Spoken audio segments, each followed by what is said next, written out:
অনেকেই মনে করেন ব্যবসার লাইফস্টাইল হলো ক্যাপিটাল বা মূলধন, কিন্তু বাস্তবতা হলো ব্যবসার আসল শক্তি হলো প্রবলেম সলভিং বা সমস্যার সমাধান।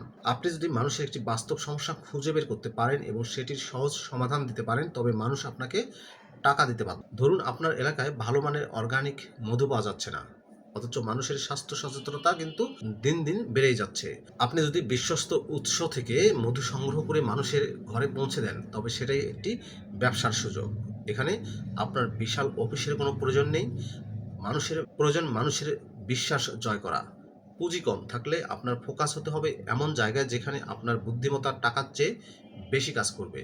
নিজেকে একটি প্রশ্ন করুন, আমি কোন সমস্যার সমাধান করছি?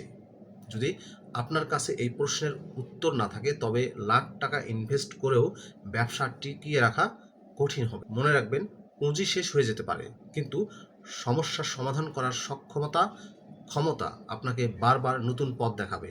তাই শুরুতে আপনার আইডিয়াকে শানিত করে নিন, পকেটে নয়। স্টার্টআপ মানেই হলো মানুষের জীবনের একটি অংশ সহজ করে দেওয়া। যখন আপনি অন্যের জীবন সহজ করবেন, তখন আপনার নিজের আর্থিক অবস্থাও সহজ হতে শুরু করবে।